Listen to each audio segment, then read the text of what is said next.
suspended, I think, isn't like.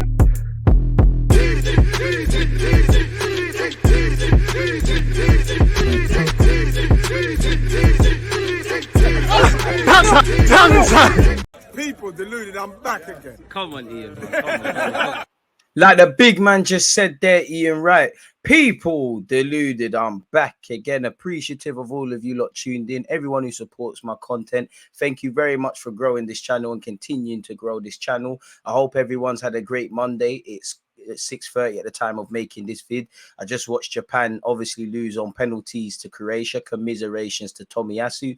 We expect to see you in Dubai, innit? Obviously, him, like a lot of World Cup players with Arsenal, are going to get a couple of time off to recharge mentally. Tomiyasu did look distraught. Obviously, his country went all the way to penalties, and what an agonizing way to lose it. Japan can be proud of what they've given this World Cup, but obviously it's a bitter pill to swallow. Now, obviously, I don't believe in these Cristiano Ronaldo rumors and stuff, but with it being silly season and transfer season, why not? Allegedly, we're looking at Yunus Musah, which we should know all about him. He came through Haaland, and we should be monitoring his progress at Valencia / for America's national team, and he gave a great account of himself during this World Cup. I think the game that America went out, he kind of flattered to deceive, but he's a young player and shown a big level of consistency. Per Mertesacker spoken about what we've known, that us, along with several people, tried to get Jude Bellingham. So, yeah, and we've been linked with Cristiano Ronaldo, who apparently has a great offer from the Middle East. Now, I don't think we're going to sign him, but with us being going to get linked with a lot of strikers like clockwork, Vlahovic tomorrow, it's Tammy Abraham today, and Ronaldo today as well. Let's humor it in it. So without wasting any more time, let's get into the rumors. Now, the initial report came from a Rudy Galletti, who I believe is out of Italy.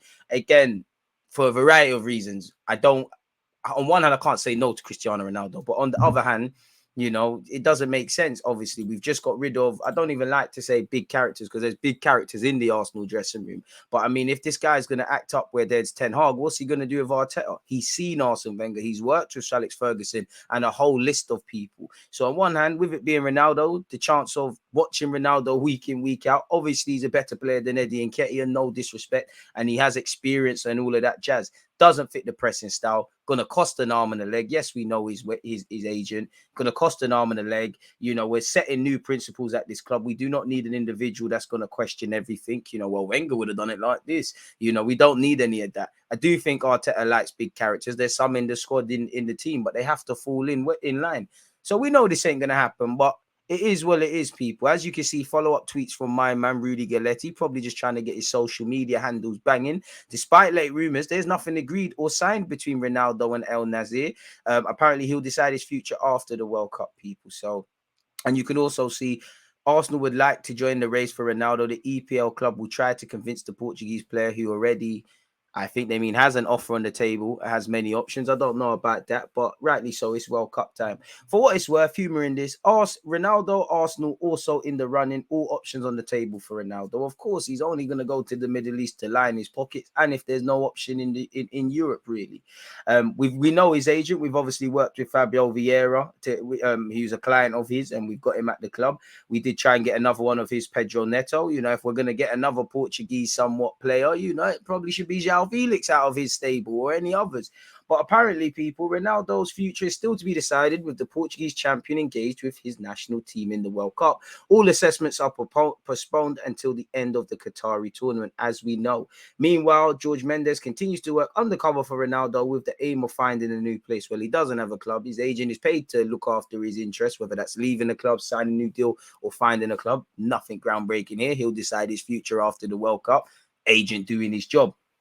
Apparently, El Nazir, forgive me from his forgive me from his pronunciation. He's got an offer from them. The Saudi team are ready to put an offer on the table of at least $180 million a season. Not that Ronaldo needs money per se, you know, but I wouldn't turn that down, especially because, you know, it's the same old story. The same way you left Juventus, the same way you left Man United, is the same way undoubtedly you will leave your next club if it is in Europe. I think for Ronaldo, I like his mentality, but he needs to accept that you're not that guy anymore. You're not that guy for Portugal. You're not that guy for Man United at the time. That doesn't mean you're not still a good player. That doesn't mean you're not a decisive player. That doesn't mean you ain't got things to add. But every dog has their day. You know, you're not the same guy you once was. Apparently, there was a call with MLS with Inter Miami, who've been in contact, but it seems a myth.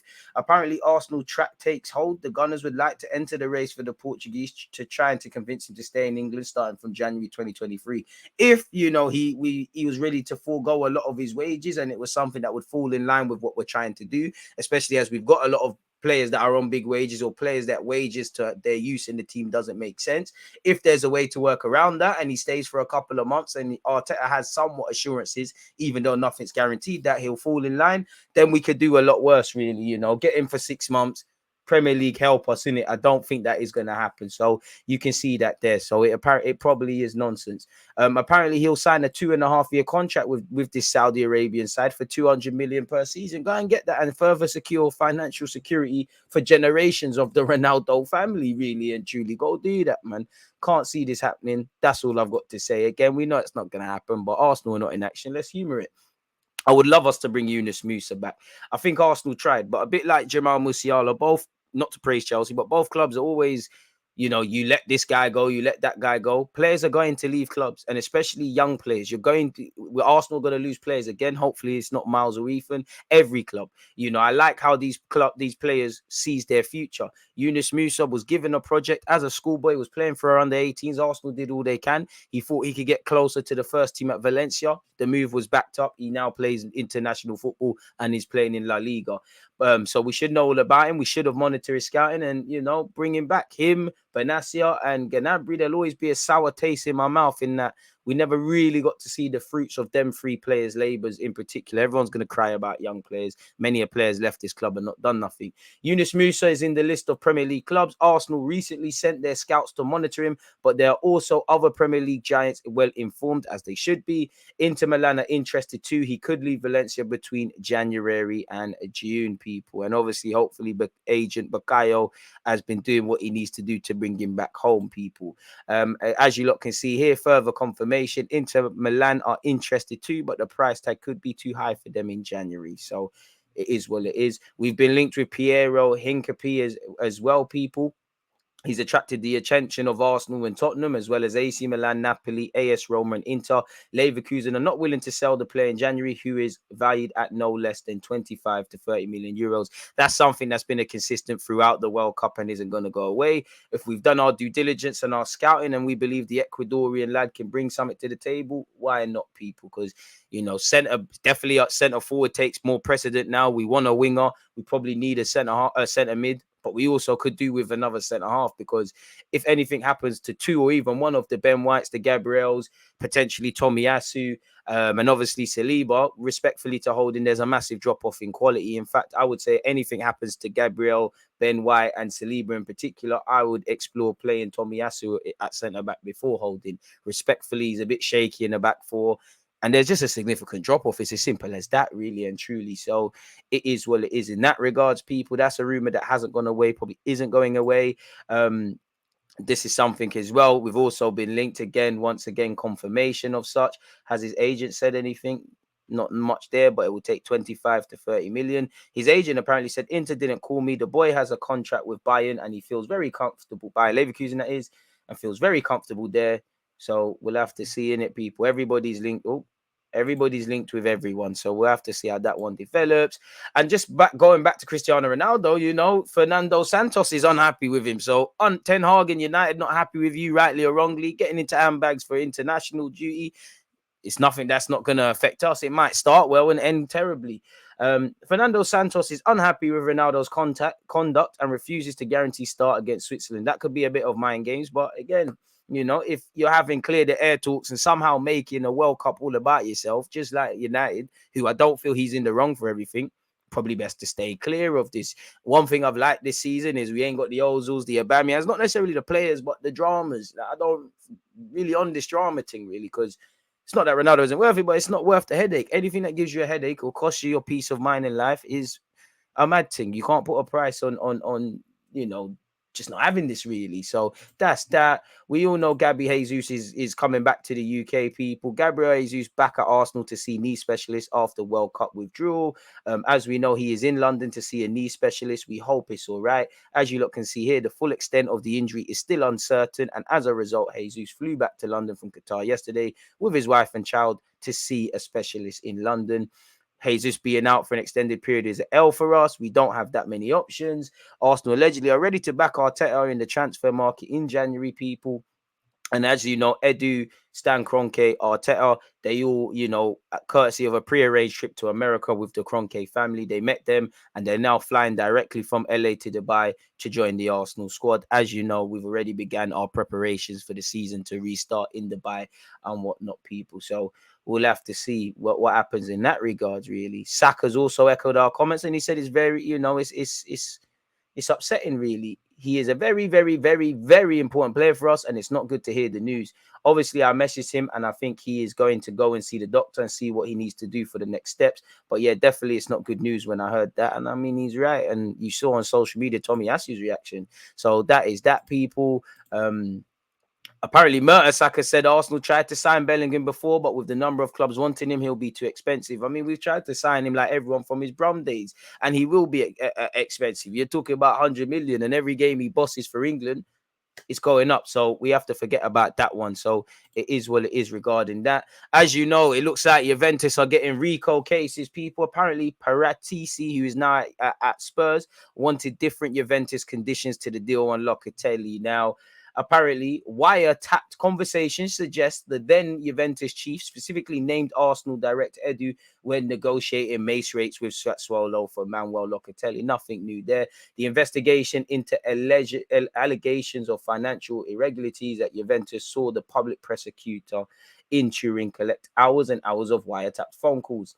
Crazy. Apparently, even Ronaldo's trying to get a couple things from Juventus as well, people. But that's another story. Some of these conversations are about specific transfers that raised eyebrows on the way Juventus operated, including the unusual deal for Locatelli. I wouldn't say it's necessarily unusual, but Arsenal were prepared to pay more to Sassuolo and for the players' wages. But Locatelli had his heart set in Juventus, and the club knew that put them at an advantage. Apparently, if I sit down at the table and the conditions you offer me are the same you're giving to Edu of Arsenal, who you have never met in your entire life, then what is the added value of a decade-long report? And I mean that the headlines a bit exciting. Of course, you're going to do that in business. That's where there's wiretaps and everything going on at Juventus.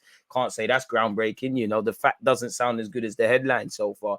What happened to the 8 million you earned in 6 months with Demiral, who you've never even heard of, or our decisive support when you got Senzi, the 13 million you got for Lariola? I mean, that's just a good director doing his job, but it is what it is. I think that shed some sort of light. That is something that Arsenal have probably done to our benefit, and everyone. That's business. You're gonna play on the emotional values, especially of someone that you've got, long ties with. So I can't say that's anything groundbreaking, really and truly, if I'm completely honest with you. Further confirmation on Ronaldo, Saudi Arabian club El Nasser, forgive me for mispronunciation once again, table the best offer for him, people. That's his best offer, maybe even his only offer, people.